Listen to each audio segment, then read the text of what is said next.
When David and Guillaume got back in touch about making Detroit, I wasn't terribly surprised they decided to make it because the fan response was so intense. So it makes sense that they would choose to do that after the enthusiasm.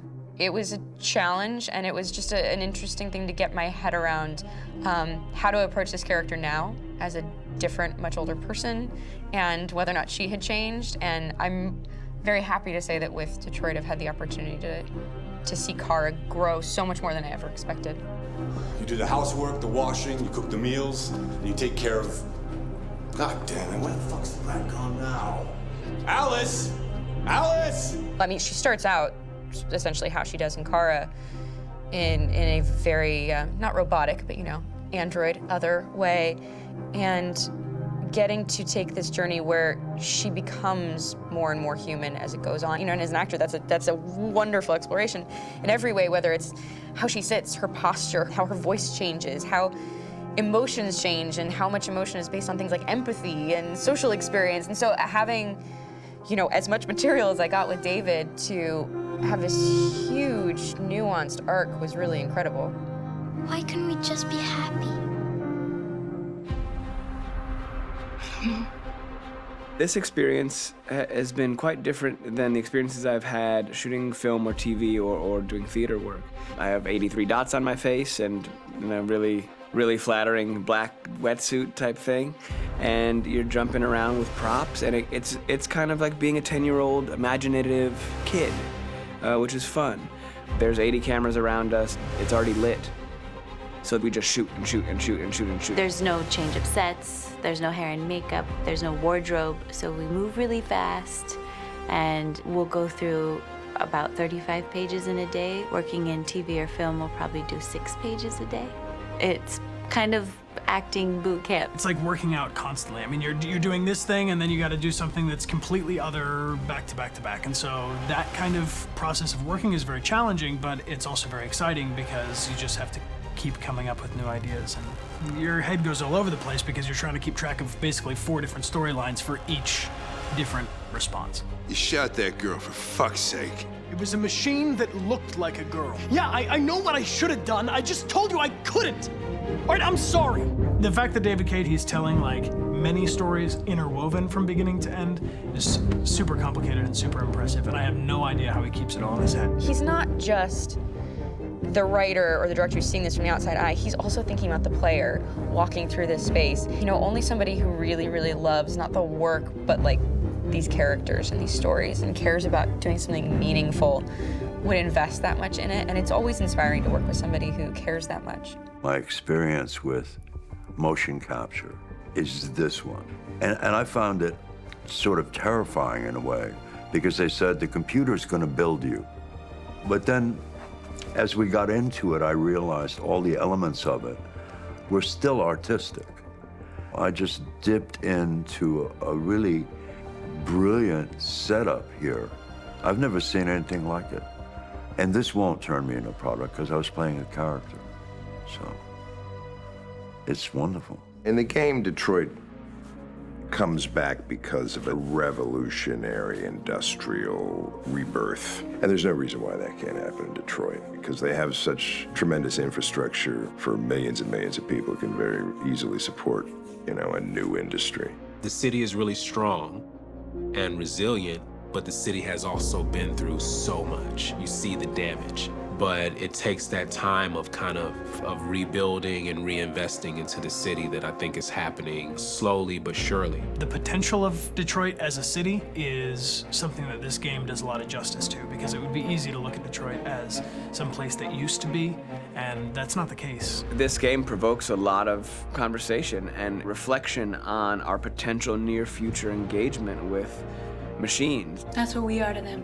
Just merchandise on display in a shop window.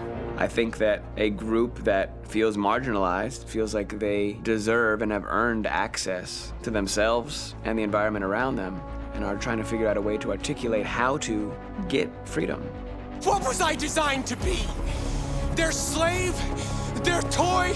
It plays with your comfort levels. You think that this is fine, you're comfortable with it, until something blurs the line and throws you off, and now Do I feel differently about whether this should be allowed? Should it be banned? Should it be encouraged? You're gonna ruin our lives, and for what?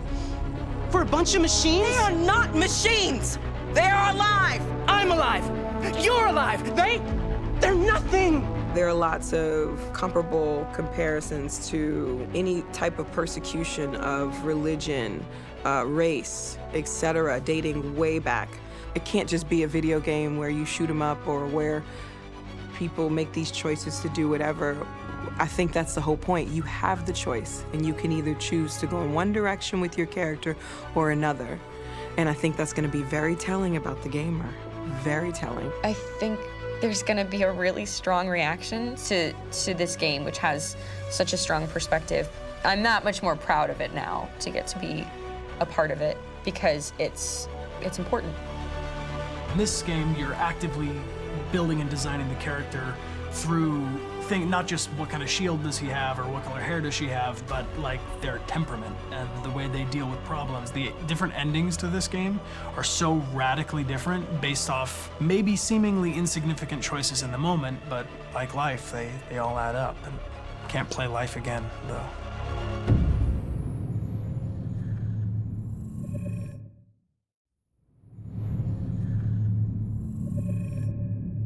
Game after game, we try to challenge ourselves. For Detroit, we wanted to, first of all, to write a story that would be incredibly bending, which means the most non-linear story that we've ever created.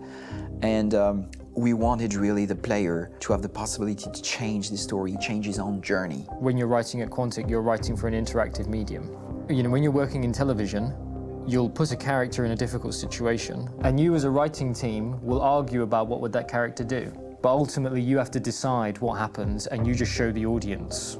What's interesting about interactive drama is you bring the player into that conversation, and it changes your job slightly as a writer, because your job is to provide a narrative context in which the player can write his own story. You're giving him this kind of narrative Lego that he's going to snap together into his own shape. You also have the ability to make your audience attach themselves to your characters, because the audience is in some sense responsible for what happens to the characters. It's just a few cans. Come on, let's go. We have some cash now. You used me to steal that money. How could you do that? I trusted you. What is a bit specific about these scripts is how large they are. If you take a film script, there are about 100 pages.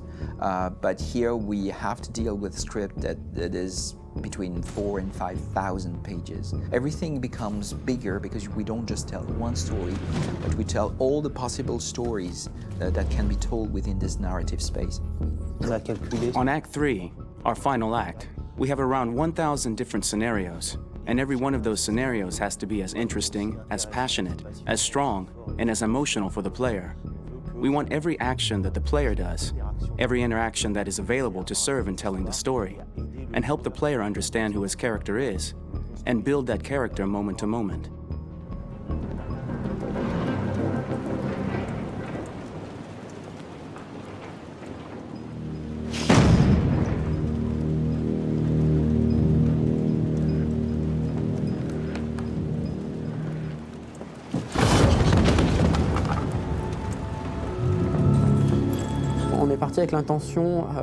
We started with the intention pretty early on that we would never lie to the player. So we implemented a visible tree structure in the game that players can consult during a scene or at the end of it, which shows exactly what they did and what they missed. There are games out there offering world exploration. We offer narrative exploration.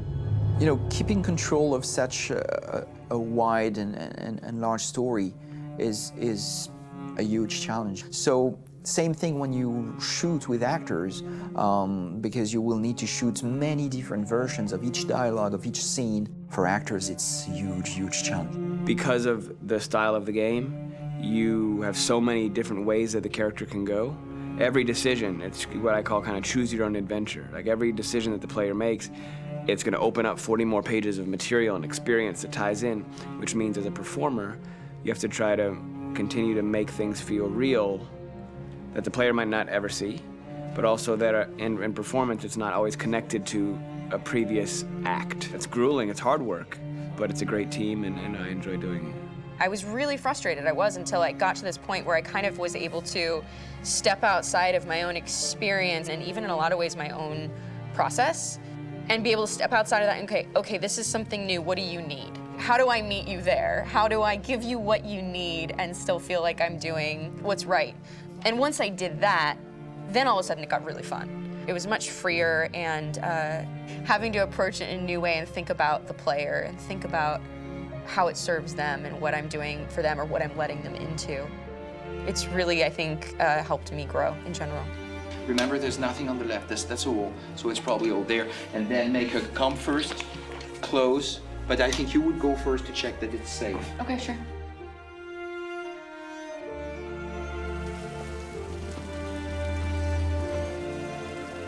The most enjoyable thing about working in performance capture on this kind of project is that if I shot a film, I would get to do one of these endings. I get to do so many different things as Connor.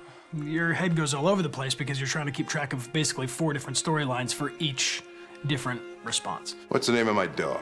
Buddy? Scout. I think it's Jack.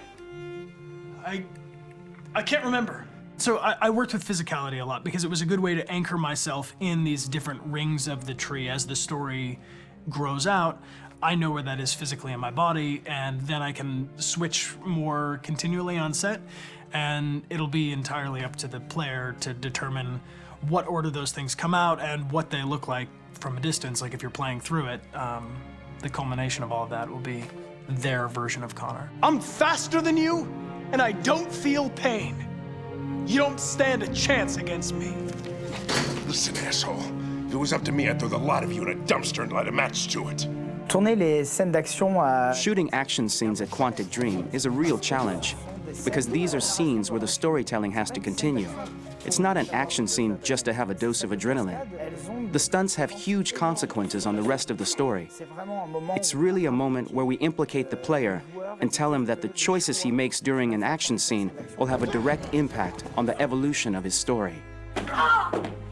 My biggest challenge on Detroit has been managing the large number of animations that we received from motion capture. Detroit features more than 37,000 animations, which is a huge amount to handle on a daily basis. You have to realize that the player, in his first playthrough, will miss certain scenes. This also means that we had to think of, conceive, and produce all the potential story paths. The characters' costumes, the places, day or night, the weather. Did the character get shot in the shoulder? Did he get injured?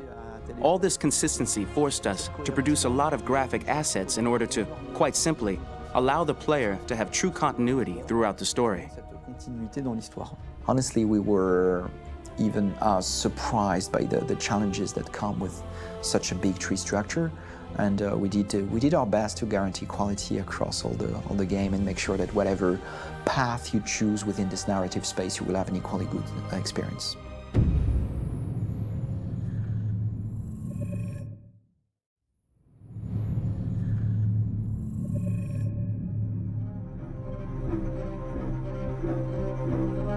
My name is Markus. My name is Connor. My name is Kara. I am one of them. This is our story. I think who Kara is, or how I would describe Kara, depends entirely upon who's playing her, because you have the option to make her multiple different people depending on the choices she makes.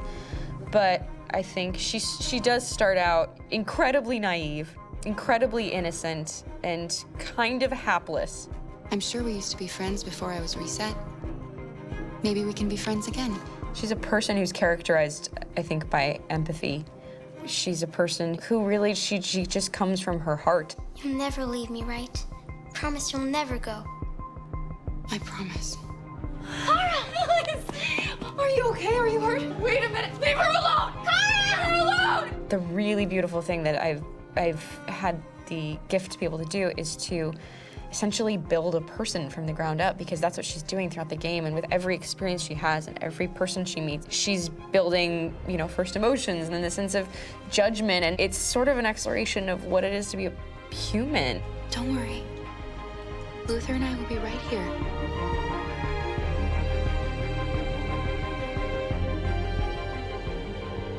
David and the creators have painted a really intriguing and engaging picture of a near future where we rely upon androids for a lot of our service class business, the class that serves us, that helps us, that handles our baristas and our drivers and our housemaids. And what is humanity, where we tap into it, how and why we treat each other the way that we do.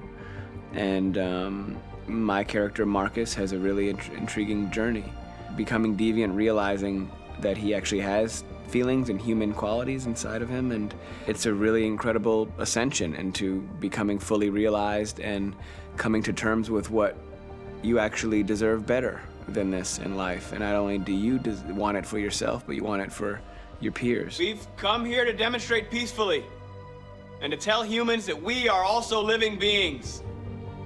All we want is to live free. You know what? This thing, Dad, is not your son. It's a fucking machine! I think that a group that feels marginalized, feels disenfranchised, feels like they deserve and have earned access to themselves and the environment around them, and are trying to figure out a way to articulate how to get freedom. Connor is analytical. Connor takes things literally. He starts in the beginning place where he's very mechanical. He feels nothing inside, of course, and it's all just a system, a protocol that he is executing to get whatever he wants to happen, which is help humans stop deviants and to find the link between deviant androids. You were designed to serve humans, not kill them! What was I designed to be? Their slave? Their toy? Just say, I killed him! Is it that hard to say? Stop it! Stop! But of course, over the course of the story, and depending on the player's choices, Connor can grow in many different ways. He can deviate from that procedure or not. The moment of truth, Hank. Am I a living being? Or just a machine?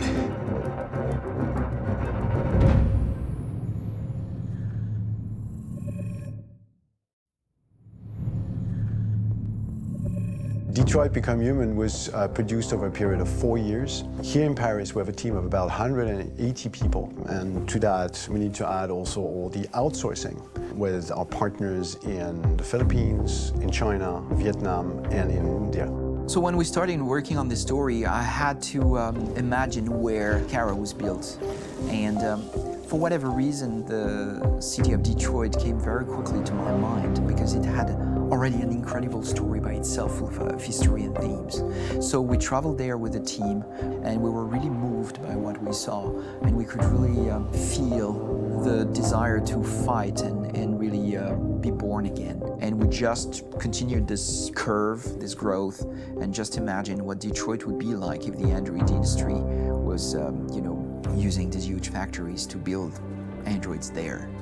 A very strong element in Detroit is that there's a lot of industrial wasteland and a lot of nature too. And for us, the graphic designers, it was an incredible playground. The destroyed zones which we wanted to preserve, we appropriated them to turn into something else. Then in the areas that needed to be rebuilt, we were able to imagine our Detroit of the future. We didn't want to make a science fiction universe, but a world of anticipation. If we chose science fiction, we could have imagined flying cars, extraterrestrials, but those things are very far from our current everyday life. Anticipation is more about gleaning from our contemporary reality, the one we know, because Detroit is set in 2038, and 2038 is tomorrow. The difficulty we had was sticking to reality. That is to say, technology becoming more and more invisible, a lot more elegant, and at the same time, making it visual. So all the computer equipment, autonomous cars, we simply had to invent. They are in fact very technological objects, but at the same time remain very credible and ingrained in reality. To create a cohesive universe in the fashion and clothing of the human characters in 2038, I didn't want to put an accent on strange shapes, or really vibrant colors, and things we wouldn't know. That I wanted to keep for the androids. The goal was to create something familiar which we can identify with in this future setting. Working on the artistic direction for the androids was a bit special because this is a project about the place they could occupy in the human world. It was out of the question for them to be too beautiful or too perfect. They had to correspond to every social class, rich and poor. Inspired by everyday utilitarian clothes, I brought a modern touch by adding dynamic display surfaces, the armband we can see on the side, the triangle on the front and back, an LED. Like that, there's no confusion. Wait. You're standing an android? All right, ma'am. We need to go. You can't do that. Why aren't you sending a real person? Once we cast the actors, we travel to meet them in order to scan their faces. We record the structure of their face with the scan, and we record the colors and patches of skin with photography. Once we have this information, we will use this as a basis for modeling and creating the characters. The artist will make it more realistic, but will also enrich it. He will propose ideas which we will develop together. Finally, we will have a character with character who corresponds to the project and the world. When the actors come to Quantic Dream, we show them the design, what their image will be, and what they will look like in the game. This extra information gives them another dimension and color to connect with emotionally. It helps them think about how to play their character. Your mission. That's all you care about, huh? You should consult a professional who can help you. Beat it, you hear me? Get the hell out of here!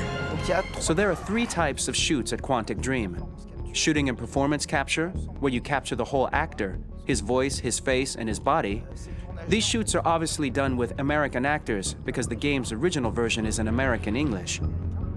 After that, there are the body-only shoots, representing around 250 days of filming, while the performance capture is 100 days of filming.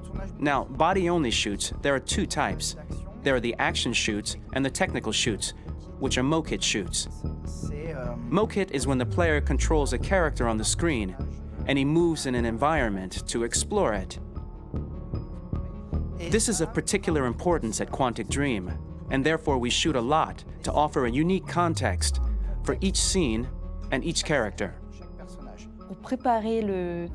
To prepare a motion capture shoot, we first get together to look at the sets we need, the animations that we want to shoot, which ones need to be grouped together, or which ones need to be cut and shot at another time, so that we get the most out of the shooting day.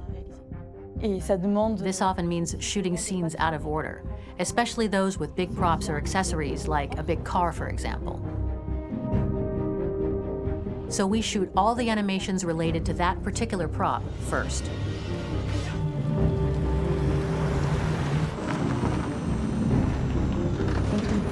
The biggest challenge for the mocap team was shooting a Spider-Man mokit.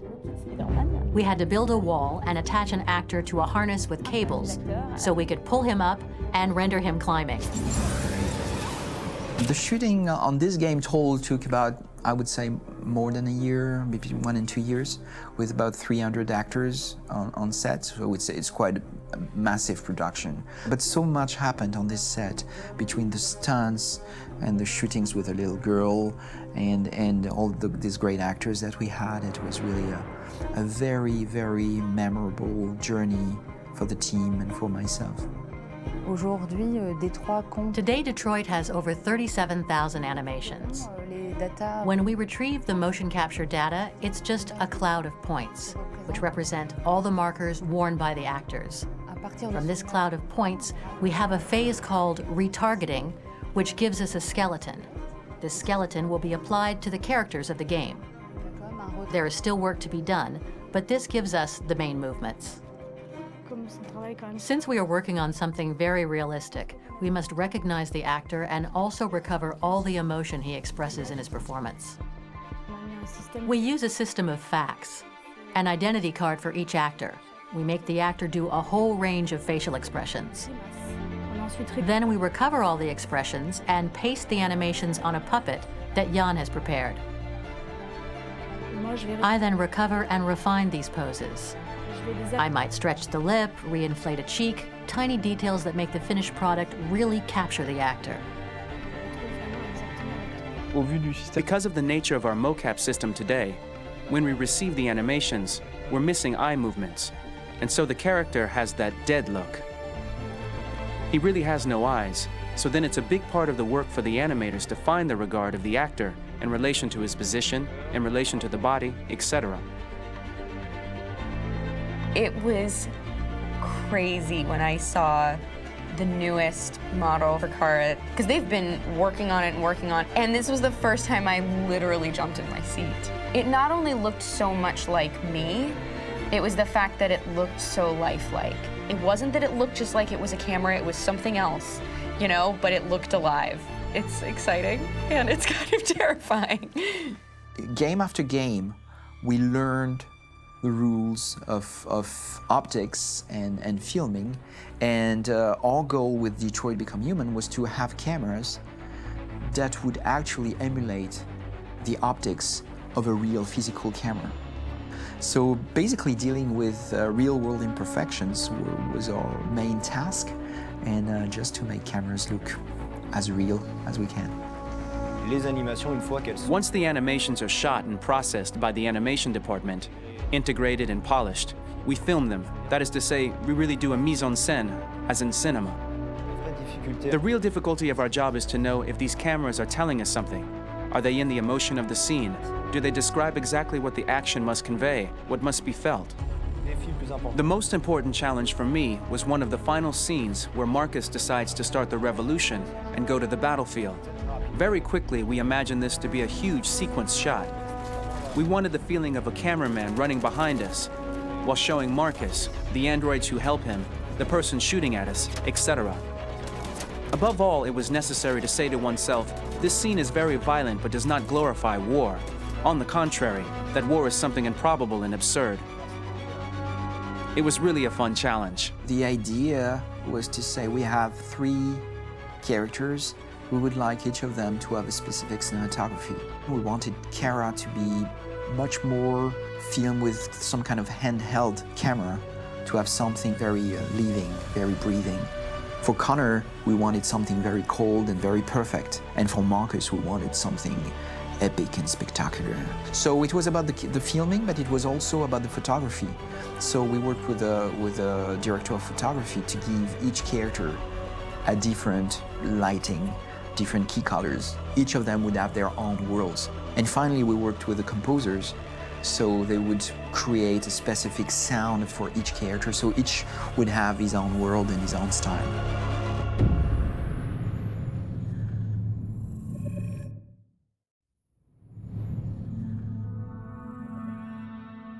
For the soundtrack of the game, we tried to be very close to what is done in film.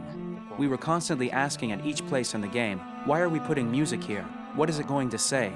So we focused the music on bringing emotion, which is interactive and supports the character's arc. I'm sorry, honey. I'm sorry. I'm sorry. You know I love you, don't you? You know I love you. We make games that are very narrative. We're really into interactive drama, so the soundtrack also had to go in that direction, supporting the 3 characters' very different stories.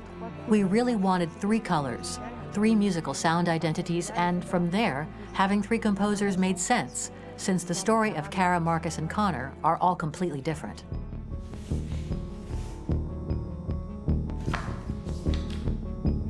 You recognize him? It's Carlos Ortiz. For Connor, we wanted a soundtrack that could be very cold and very mechanical, very machine-esque somehow. For Kara, we wanted a soundtrack that would be very moving and emotional. It was about the quest for identity, but it was also a journey about love and empathy. And for Markus, we wanted something epic, something that would really represent the grand aspect of his quest. And we were very fortunate to find 3 incredibly talented composers, and working with them has been a dream, honestly.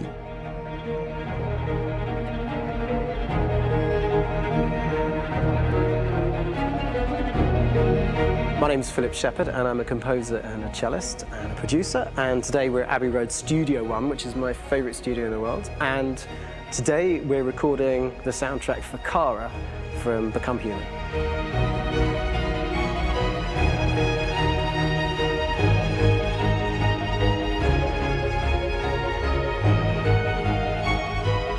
So when I compose a big project, I often travel just to kind of get out, you know, and get some fresh air and some inspiration. And I go hiking and traveling in Montana a lot. I had a log fire in the room that I was staying in, and the flames were kind of making absolutely direct music. And it became the basis for Kara's theme, and it sounds something like this.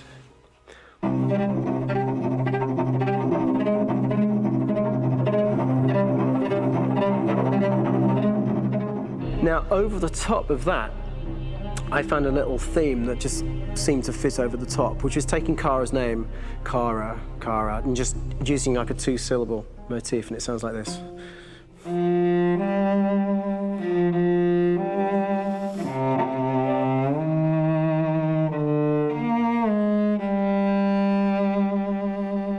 going to pull through this, Alice. As long as we're together, nothing can hurt us.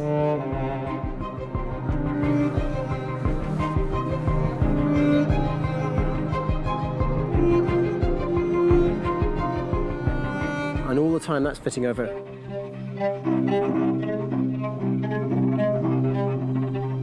So it kind of works in lots of levels. And in fact, every single theme in the score has one of those elements built into it, and it becomes sort of the DNA of every single tune.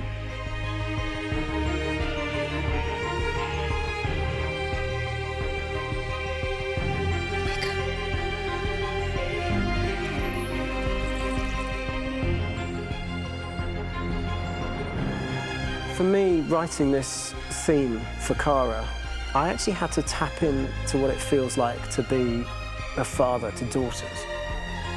I really had to tap into everything I feel about my daughters and thinking, well, if I had to write music for them and that sense of trying to protect them but also give them the freedom, that's totally where it came from. Because each composer has been given the sort of narrative responsibility for very different characters, I haven't had to sort of go into other styles. I can actually be very loyal to this particular character and sort of hopefully encapsulate her. But it means also I've suddenly become very connected to this character. And if for some reason it goes to game over early, I'm getting mortified, you know? They're over there! Starting a new project, for me personally, it's always finding the right tone, finding the right color, I like to call it. For me, it's finding that right texture that actually sits against picture really well. One of the biggest things is I created custom instruments for Connor.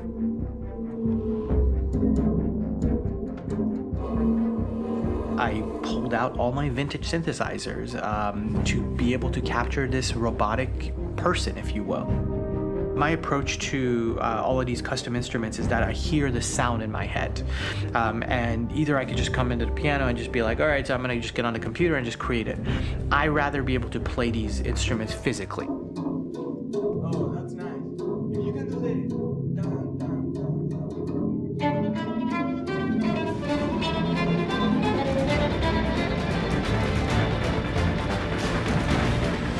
As soon as you see Connor the first time, there is a really interesting thematic idea that you hear, and that's just made out of a Moog synthesizer, but completely manipulated in multiple ways. And it's robotic. It has a little bit of an emotional to it. He's on his mission, so you feel that as well. So it just kind of gives you that cold, motionless, with a mission in hand that you kind of feel throughout the whole thing.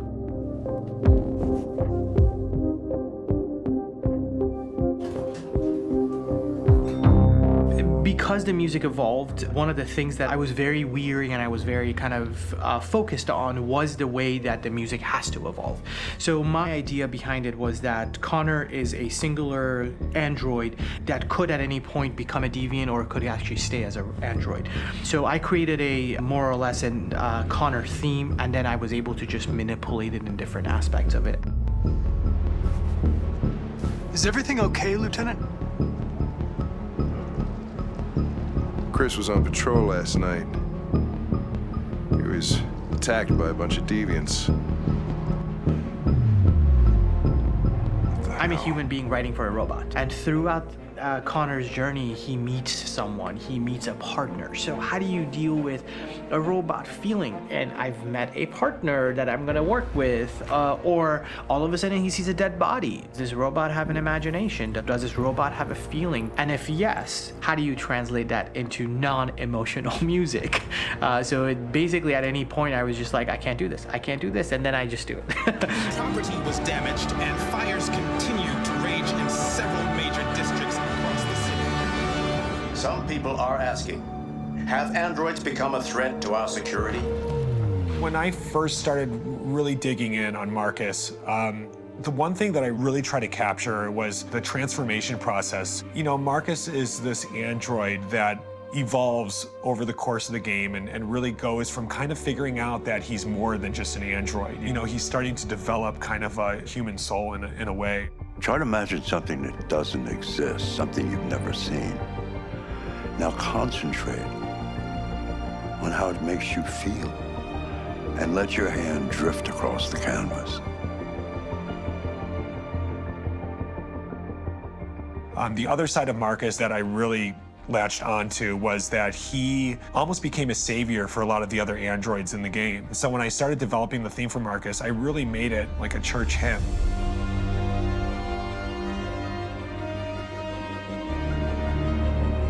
I wanted it to be very simple. I wanted to make it a chordal melody. I really wanted to make it almost like a Bach hymn. The tough thing with that is it had to be recognizable. If I made it too complex from a harmonic standpoint, it would be hard, I think, for people to kind of pick it out and recognize it. It's very acoustic derived, but it's also been treated with a lot of effects and things to kind of put it into the space that I felt the sound should be in. It can be beautiful, it can be haunting, it can be extremely powerful from an action standpoint, and I'm really happy with the way it turned out. The music is there, but it's subliminal and it's emotional, and people are feeling it, and it's not distracting. And that's tricky with a game like this, where you have to have a lot of ins and outs like that, where the music kind of has to get in and out of these moments.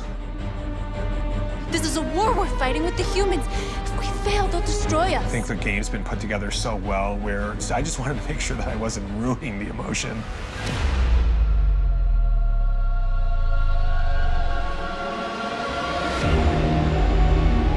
I gotta be honest, when we first started on this path, I said, oh man, this could be pretty messy, you know? I mean, it could feel disconnected, but I mean, it's amazing how they really guided us and got us to really kind of all be in the same world, but at the same time feeling completely different. So it's really gonna stand out and kind of be one of those games where people are really gonna notice the music and kind of how it was crafted, and, you know, and all the hard work that went into being able to pull it off in a graceful way.